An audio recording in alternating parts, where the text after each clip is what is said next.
बोलिए श्री विष्णु भगवान की जय। पितृ देवता की जय। इंदिरा एकादशी की जय। सद्गुरुदेव भगवान की जय। श्राद्ध पक्ष चतुर्मास के परम पावन दिवस में इंदिरा एकादशी है और इंदिरा एकादशी इतनी महान है कि जो श्राद्ध पक्ष के पूरे पक्ष में नहीं तर्पण कर पा रहे हैं, नहीं तर्पण कर रहे हैं और जो श्राद्ध का भी ठीक से नियम नहीं कर पाते, उनके पितरों को भी मुक्ति देने का सामर्थ्य इंदिरा एकादशी में है। और मैं हमेशा निवेदन करता हूं कि एकादशी महात्मा जरूर सुना करें, बार बार सुना करें। इसका कारण भी बता देता हूं। जैसे किसी को गीत पसंद है, किसी को गज़ल पसंद है, किसी को प्रादेशिक गीत उनके पसंद है, जब वो सुनते हैं तो उनको सुकून मिलता है, मन को शांति मिलती है। तो शब्द जो है शरीर पर असर जरूर डालते हैं। ऐसे भगवान की कथा, एकादशी व्रत महात्मा, ये सब आप सुनते हैं, भले आपको अच्छा लगे ना लगे, लेकिन उनका असर, उनका प्रभाव जरूर शरीर पे पड़ता है। इसलिए एकादशी व्रत करना ही चाहिए। और श्राद्ध पक्ष का है, ठीक है, जो बीमार है, वृद्ध है, अस्वस्थ है, उनके लिए कोई बाध्यता नहीं है। जो सामर्थ्यवान है तो विज्ञान भी कहता है व्रत रहना चाहिए। और व्रत अगर नहीं रह पाते तो महात्मा का बड़ी श्रद्धापूर्वक बार बार श्रवण करना चाहिए। एकादशी वाले दिन भी करना चाहिए, पहले भी कर लेते, महात्मा सुनना चाहिए। आइए इंदिरा एकादशी के महात्मा का श्रवण करें हम। इस बार इंदिरा एकादशी 28 सितंबर शनिवार को है। और उस दिन का महात्मा क्या है कि युधिष्ठिर ने पूछा भगवान श्री कृष्ण से, क्या पूछा है? हे मधुसूदन, कृपा करके मुझे यह बताइए कि अश्विनी मास के कृष्ण पक्ष में कौन सी एकादशी होती है? अश्विनी मास के कृष्ण पक्ष में कौन सी एकादशी होती है? भगवान श्री कृष्ण बोले, राजन, अश्विन मास और गुजरात महाराष्ट्र के अनुसार भादो मास के कृष्ण पक्ष में इंदिरा नाम की एकादशी होती है। उसके व्रत के प्रभाव से बड़े बड़े पापों का नाश हो जाता है। नीच योनि में पड़े हुए पितरों को यह एकादशी सद्गति देने वाली है। आप स्पष्ट देख लीजिए, भगवान की वाणी है कि जिनके पितर उन्हें पता ना हो। अब पितर क्या हो गए? आज के माता पिता जो जीवित है वही नहीं है कि माता पिता गुजर गए। सनातन संस्कृति में, सनातन धर्म में हमें जानते हैं कि 84 लाख योनियों के बाद मानव तन मिलता है। और किस योनि के कौन से पितर कहाँ हैं और कहाँ पड़े हुए हैं, उन सबका हमसे संबंध है। तो उन सबको सद्गति देने का सामर्थ्य इंदिरा एकादशी में है। उन्होंने कहा, भगवान श्री कृष्ण बोले, राजन, पूर्व काल की बात है, सतयुग में इंद्रसेन नाम से एक विख्यात राजकुमार थे, जो महिष्मतिपुर के राजा होकर धर्म पूर्वक प्रजा का पालन करते थे। उनका यश सब ओर फैल चुका था। राजा इंद्रसेन भगवान विष्णु की भक्ति में तत्पर हो गोविंद के मोक्षदायक नामों का जप करते हुए समय व्यतीत करते थे। जब भी खाली समय मिले इंसान को प्रयास करना चाहिए। खाली बैठे हैं तो मोबाइल में रील या नाहक चीज़ देखने के बजाय ऐसा कुछ चला ले जिसमें भगवान नाम संकीर्तन चलता रहे और न चाहते हुए आपके मन में, दिमाग में भगवान नाम चले। श्री तुलसीदास जी ने स्पष्ट कहा है कि तुलसी पूर्व के पाप से हरि चर्चा न सुहाए, जैसे ज्वर के कोप से भूख विदा हो जाए। जैसे खूब बुखार हो तो आपको भूख नहीं लगेगी, अच्छी चीज़ भी कड़वी लगती है। ऐसे अगर पहले के पाप हैं और फिर भी हम ध्यान नहीं दे रहे हैं तो हमको भगवान की कथा, श्रवण, ये सब हरि की चर्चा बिल्कुल अच्छी नहीं लगेगी। तो ये ध्यान रखें कि अगर पूर्व के पाप है तो अपना कर्म का फल देंगे ही, और जब वो फल देंगे तो बहुत पीड़ादायक होगा।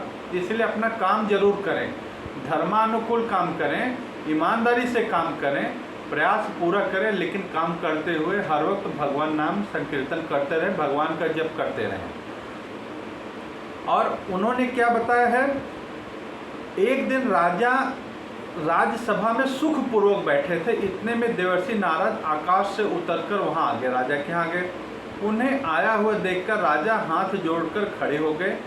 विधि पूर्वक पूजन करके उन्हें आसन पर बिठाया। इसके बाद वे इस प्रकार बोले, मुनि श्रेष्ठ, आपकी कृपा से मेरी सर्वथा कुशल है। आज आपके दर्शन से मेरी संपूर्ण यज्ञ क्रियाएं सफल हो गई। देवर्षि आपने आगमन का कारण, आप अपने आगमन का कारण बताकर मुझ पर कृपा करें। अब देखिए बहुत बड़ी बात देवर्षि नारद जी कह रहे हैं। देवर्षि नारद का निर्श्रेष्ठ सुनो, मेरी बात तुम्हें आश्चर्य में डालने वाली है। भगवान की वाणी है, संदेह नहीं है, संदेह नहीं करना है, जो है उसको समझिए, मानिए। मैं ब्रह्मलोक से यमलोक गया, नारद जी कह रहे हैं मैं ब्रह्मलोक से यमलोक गया, वहाँ पर श्रेष्ठ आसन पर बैठा और यमराज ने भक्ति पूर्वक मेरी पूजा की। किसकी? नारद जी की। यमराज जी ने पूजा की। उस समय यमराज की सभा में मैंने तुम्हारे पिता को भी देखा था। वे व्रत भंग के दोष से वहाँ आए थे। उन्होंने व्रत का भंग किया तो उसका दोष लगा था, इसलिए वहाँ आए थे। राजन, उन्होंने तुमसे कहने के लिए एक संदेश दिया है, उसे सुनो। उन्होंने कहा बेटा, मुझे इंदिरा एकादशी के व्रत का पुण्य देकर स्वर्ग में भेजो। अब ध्यान से सुनिए, पितृ कह रहे हैं यमलोक से नारद जी से संदेश अपने बच्चों के लिए भिजवाया कि उन्होंने कहा बेटा, मुझे इंदिरा एकादशी के व्रत का पुण्य देकर स्वर्ग भेजो। उनका यह संदेश लेकर मैं तुम्हारे पास आया हूँ। राजन, अपने पिता को स्वर्गलोक की प्राप्ति कराने के लिए इंदिरा एकादशी का व्रत करो। देखो, अब नारद जी गए थे यमलोक, तब राजा के पिता ने जो स्वर्गवासी हो गए तो उन्होंने नारद जी से कहा और वो यहाँ पे आए। तो ये मानिए कि इस वीडियो के माध्यम से शायद ईश्वर की ऐसी इच्छा होगी कि इस पितृपक्ष में, श्राद्ध पक्ष में आप भी कथा सुने और इंदिरा एकादशी का संभव हो सके व्रत जरूर करें, नियम का पालन कर लें और उसका पुण्य अपने पितरों को दे दें। जैसे मैं हर बार कहता हूँ कि कथा आप सुनने बैठें, हाथ में दक्षिणा ले लें, थोड़ा सा कुछ अक्षत ले लें, दक्षिणा ले लें और ले करके प्रार्थना कर लें, हे प्रभु, हम इंदिरा एकादशी का व्रत कथा ब्राह्मण से सुन रहे हैं। इस कथा के प्रभाव से मेरे कुल की जो भी पितृ जहाँ भी जिस योनि में हो, वो सब मुक्ति को प्रदान करें। ऐसा प्रार्थना करके आप हाथ में अक्षत ले लो, थोड़ा सा काला तिल ले लो, दक्षिणा रख लो और उसके बाद में ये कथा चला करके पूरी कथा सुन लो और सुनने के बाद में थोड़ा सा अक्षत और तिल जल में डाल के सूर्य भगवान को अर्घ दे दो, फिर प्रार्थना कर दो और जो दक्षिणा बचा हुआ है वो दक्षिणा ब्राह्मण को दान कर दो मंदिर में जाके। और अगर उचित दक्षिणा आपने रखी है तो ब्राह्मण को भी दान दे दो और केला वगैरह लेकर के, फल लेके गौ माता को केला चारा कुछ खिला के गौदान का भी पुण्य प्राप्त कर लो। तो बड़े सौभाग्य की बात होती है कि किसी के निमित्त आपको कथा सुनने का अवसर मिल रहा है। राजा ने पूछा भगवान, किससे? नारद जी से। भगवान, कृपा करके इंदिरा एकादशी का व्रत बताइए, किस पक्ष में, किस तिथि को, किस विधि से व्रत करना चाहिए। अब आ गई व्रत की बात। नारद जी ने कहा राजेंद्र सुनो, मैं तुम्हें इस व्रत की शुभ कारक विधि बतलाता हूँ। आश्विन मास के कृष्ण पक्ष में दशमी के उत्तम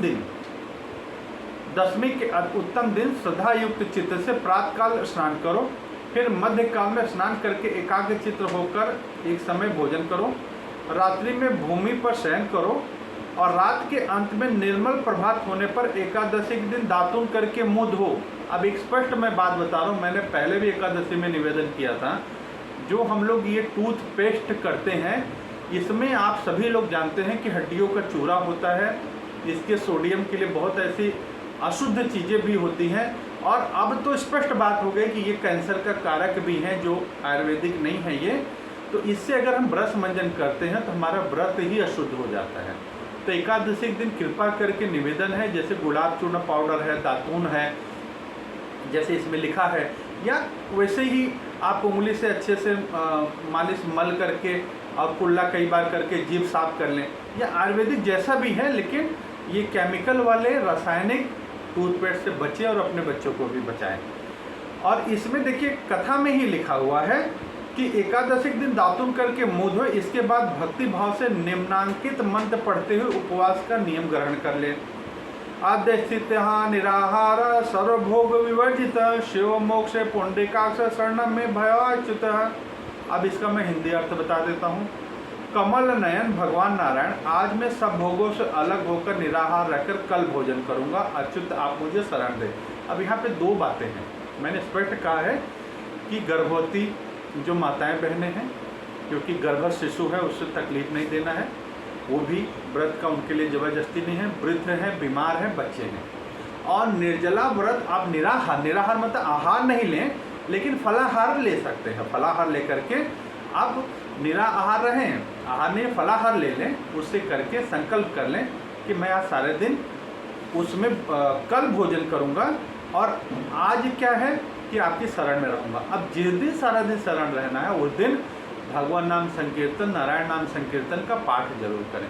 और एकादशी के दिन जो जागरण का महत्व है कि रात 12 बजे तक का जो जागरण होता है, मैं तो बहुत कहता हूँ भाग्यशाली ऐसे लोग हैं जो जिनकी ड्यूटी नाइट की है, रात में गाड़ी चला रहे हैं, या जो हमारे देश की रक्षा के लिए सैनिक बॉर्डर पे हैं, वो अपना कर्म तो कर रहे हैं, लेकिन कर्म करते हुए ये याद रखिए कि आज एकादशी का मैं जागरण कर रहा हूँ, चाहे वो काम करने के लिए जागरण कर रहे हैं, लेकिन कहें हे प्रभु, हे केशव, हे श्री हरि, हे श्री कृष्ण भगवान, मैं आपकी प्रसन्नता के लिए जागरण कर रहा हूँ।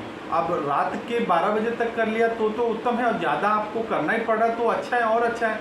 और उस जागरण वाले समय में हम भगवान नाम का जप करते रहें, इससे हमारा कर्म भी पूजा हो जाए। पूजा के लिए अलग से बैठ के घंटी बजाने की आवश्यकता नहीं कि वही करना है, नहीं, आप कर्म करते हुए भी ईश्वर का ध्यान और पूजन कर सकते हैं। अब इस तरह से हुआ।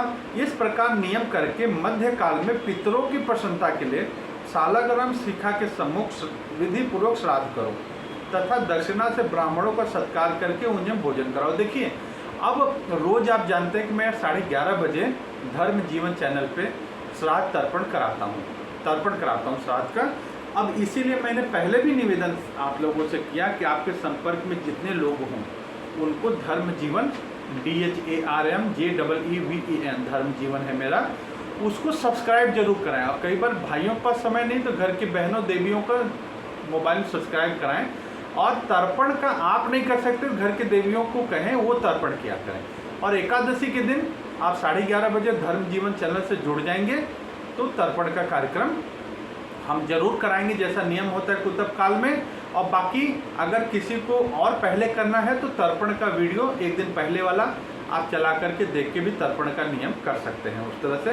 तो इसमें लिखा है कि श्राद्ध पूर्वक जो है विधि पूर्वक श्राद्ध करो तथा दक्षिणा से ब्राह्मणों का सत्कार करके उन्हें भोजन कराओ। देखिए, अब मैंने कहा ना कि भाई दक्षिणा आप संकल्प में ही रख लीजिए, ब्राह्मणों को दीजिए ताकि वो भी उचित हो, और इतना दक्षिणा दे दीजिए कि उनका एक समय का भोजन, एक दिन का भोजन, 2 टाइम का, अगर आप भोजन नहीं करा रहे हैं अपने घर ला के तो दक्षिणा इतनी रखिए कि उनको बोल दीजिए महाराज ये मेरे तरफ से आपके भोजन के लिए, उतनी दक्षिणा आप उनको दे दीजिए। वो आपको उचित होगा, जहाँ पे हैं, जिस राज्य में है, एक टाइम आप भरपेट भोजन करने के लिए कितना खर्च आएगा उस हिसाब से 2 समय के भोजन का आप दक्षिणा ब्राह्मण को दे दीजिए।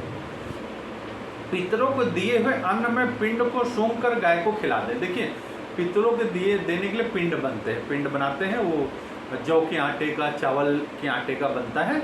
आप वो कर सके विधान तो उचित है, नहीं तो आप जो भी फलाहार वगैरह बनाए उसी को आप भोग में लगा दें और उसको गौ माता को खिला दें। वैसे तो नियम है, लेकिन श्राद्ध श्रद्धा का विषय है, न कर सके तो आप छोड़िए मत, जितना कर सकते उतना करिए, लेकिन करिए जरूर, उससे दूरी मत बनाइए।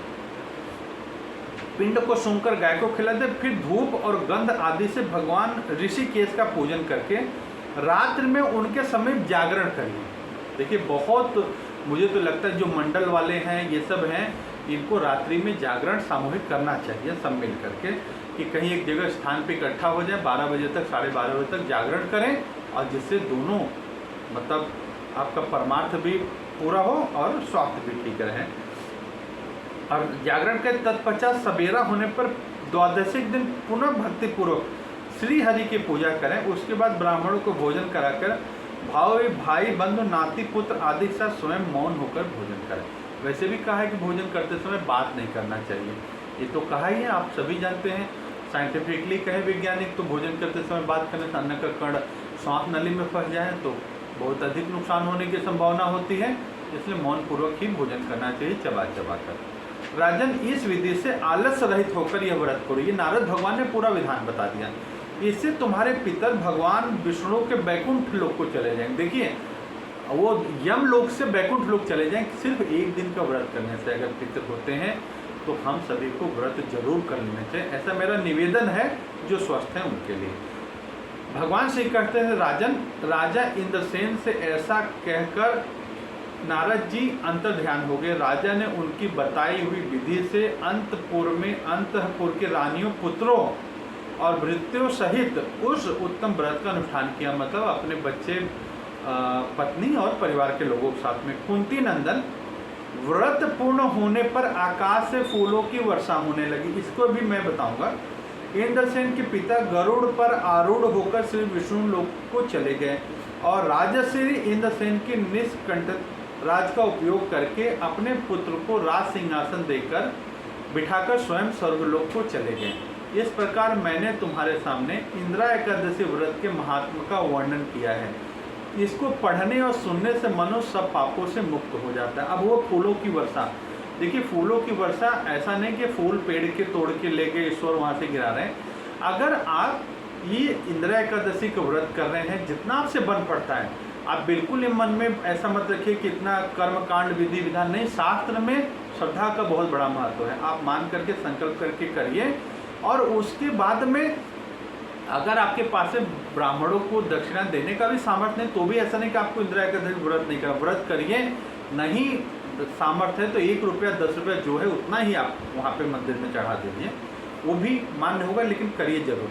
और फूलों की वर्षा का मतलब होता है कि जब हम व्रत करके संकल्प करके दूसरे के हित की इच्छा से उसका पुण्य का अर्पण करते हैं तो मन में जो प्रसन्नता होती है उसको कहते खुशी होती है, उसको कहते हैं कि आनंद की वर्षा हो।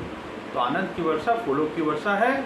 और भगवान श्री हरि श्री विष्णु सभी का मंगल कल्याण करें, ऐसी मंगल भावना सभी के लिए। इंदिरा एकादशी का व्रत सबके लिए कल्याणकारी हो, आप जरूर करें।